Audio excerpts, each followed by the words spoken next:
Let's get cozy. The first thing you should always look at in a pattern is the abbreviations page. Generally, that's where you're going to find tips and notes about how to go through that specific pattern.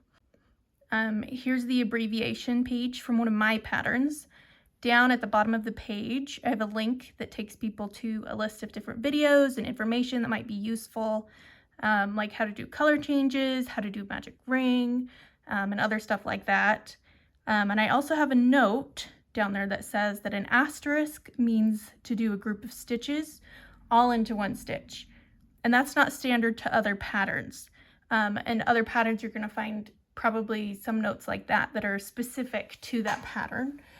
So it's always a good idea to read all of the notes on the abbreviations page before you get into the pattern and you get really confused on what some of those annotations mean.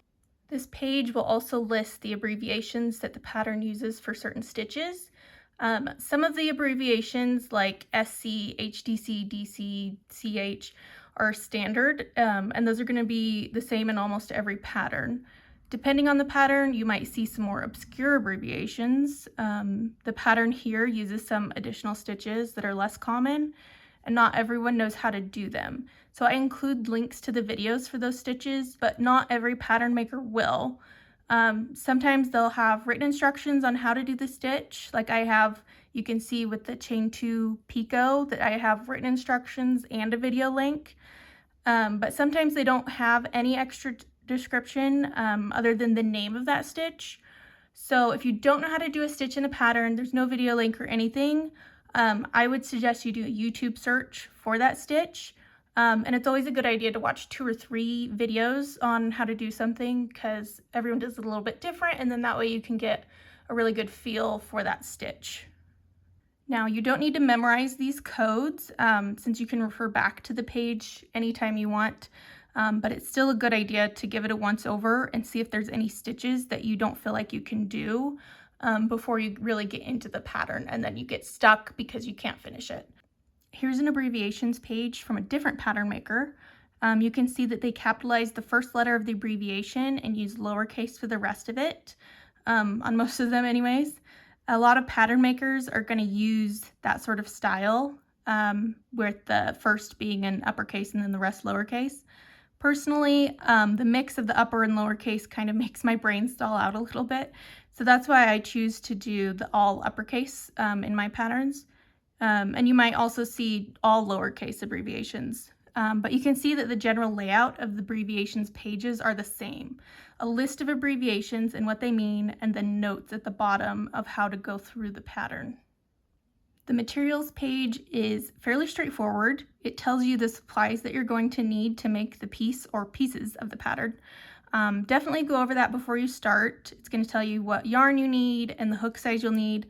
And it will also tell you if there's some sort of obscure supply that you're going to need, something that's not typical for other patterns.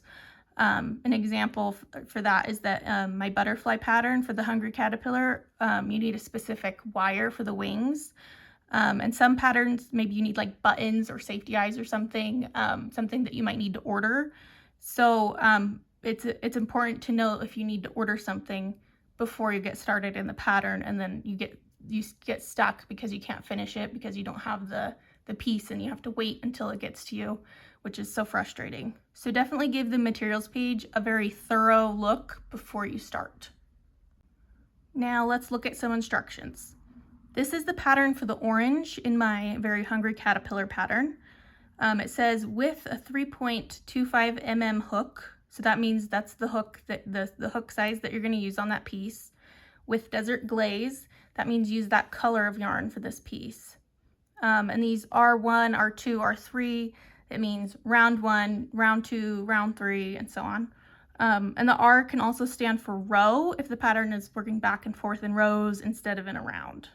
The numbers in the parentheses off to the side, those are the stitch count you should have after that particular round. Meaning that after you do round 1, you should count 6 stitches. After round 2, there will be 12 stitches, and so on. And I'll go ahead and show you, we're going to do the first few rounds together, and I'll show you what exactly that all means. So round 1 says in MR SC6. So what does that mean? Well, it's a good thing that we have an abbreviations page that can tell us what the heck this mumbo jumbo means. So let's see, here it says that SC means single crochet and MR means magic ring. So the instructions are telling us to do 6 single crochets into a magic ring. And I'll do a separate in-depth video on how to do a magic ring, and you can also do a chain 2 alternative, and I'll also show that in that more in-depth video. So let me see here. So let's do our magic ring, or chain 2, whatever you like. And then we're going to crochet 6. Oh, also, just a little hot tip here for you. When you're working into a magic ring or chain 2 or whatever, pull this out a little bit. Don't keep it like nice and tight. You don't want it to be tight. You want it to be a bit longer. So then when you have to work into that first stitch of that round, it's not so tight. 1, 2, 3, 4, 5, and 6. So we've done 6 single crochets into our magic ring. And now we do the stitch count. So we count, let's see here, 1, 2, 3, 4, 5, 6 stitches. So we have the right number of stitches for the end of the round. So there we go. All done. Let's move on to round 2. Now on round 2, it says INC 6. So let's go back to the abbreviations page to find out what INC means. And the abbreviations page tells us that INC means single crochet increase. And most of the time this is actually just referred to as an increase, but as you can see on the abbreviations page here, my pattern also has HDC increase. So I like to make that distinction just a little bit clearer so that people don't get all mixed up on if it's a half double crochet increase or a single crochet increase. So round 2 is telling us to do 6 increases. Okay, so first we're going to work into that first stitch of the last round. I'm going to do a single crochet. Okay, so we've just done the 1 single crochet. And now we're going to take our stitch marker and put it into that first one. Because we're working in spiral rounds, we need to keep track of the beginning of the round because we're not chaining 1 to go up. We're just going in a spiral, which is the standard for amigurumi, for stuffed toys. And it's also noted at the top, in the bottom of my abbreviations page, and it's generally going to be noted in other patterns as well, but that's the standard. Okay, so we've done 1 single crochet. Now we need to do another one into that same stitch to do our increase.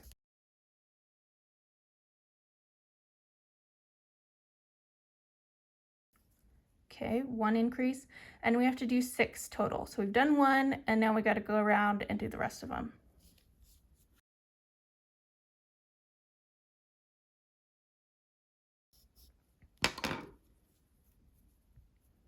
Okay, we finished round 2. Now we need to check that our stitch count is correct. So we should have 12 stitches. So let's see. We have 1, 2, 3, 4, 5, 6, 7, 8, 9, 10, 11, and 12. So we've got the right stitch count. So we're all good to go, and now we can move on to round 3. Round 3 has parentheses and can look kind of confusing to new pattern readers. What it means is to do the instructions that are inside the parentheses 6 times in total. So if you expand it out, it looks like this.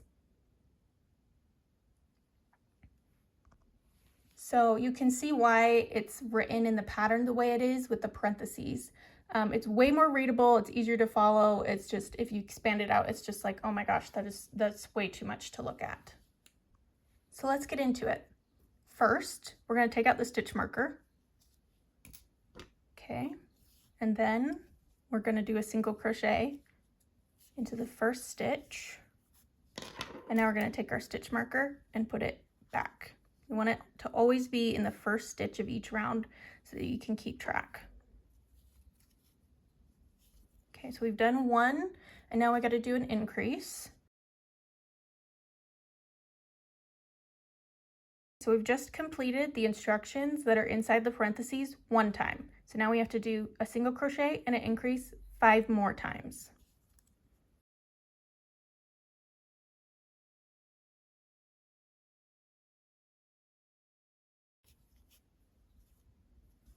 Okay, now let's count to make sure we got them right. Got the right stitch count.